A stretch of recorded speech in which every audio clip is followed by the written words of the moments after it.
Zero न्यूजच्या बातमीपत्रामध्ये आपलं सर्वांचं स्वागत. शाकीर शेख यांच्या उपोषणाला यश, कबाडी विरोधात चौकशीचा मार्ग मोकळा. IG कराळे यांचा लेखी आदेश. अहिल्यानगर पोलीस मुख्यालयातील अंमली पदार्थ साठवणूक केंद्रातील अल्प्राप्रोझम या अंमली पदार्थाच्या अपहार प्रकरणातील स्थानिक गुन्हे शाखेचे पोलीस निरीक्षक किरण कुमार कबाडी यांच्या विरोधात चौकशी व कारवाईचा मार्ग मोकळा झाला आहे. सामाजिक कार्यकर्ते शाकीर शेख यांच्या उपोषणाला प्रशासनाने झुकते माप द्यावे लागले असून विशेष पोलीस महानिरीक्षक दत्तात्रय कराळे यांनी या संदर्भात लेखी आदेश देत कारवाईचे आश्वासन दिले आहे. या प्रकरणात शेख यांनी यापूर्वीच राज्याच्या गृहमंत्र्यांकडे तक्रार करून कबाडी यांच्यावर कारवाईची मागणी केली होती. तसेच 15 एप्रिलपर्यंत ठोस कारवाई न झाल्यास उपोषणाचा इशारा दिला होता.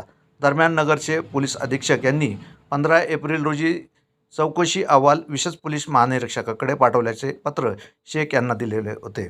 मात्र त्यावर समाधान न झाल्याने शेख यांनी 16 एप्रिल रोजी नाशिक येथे उपोषण सुरू केले.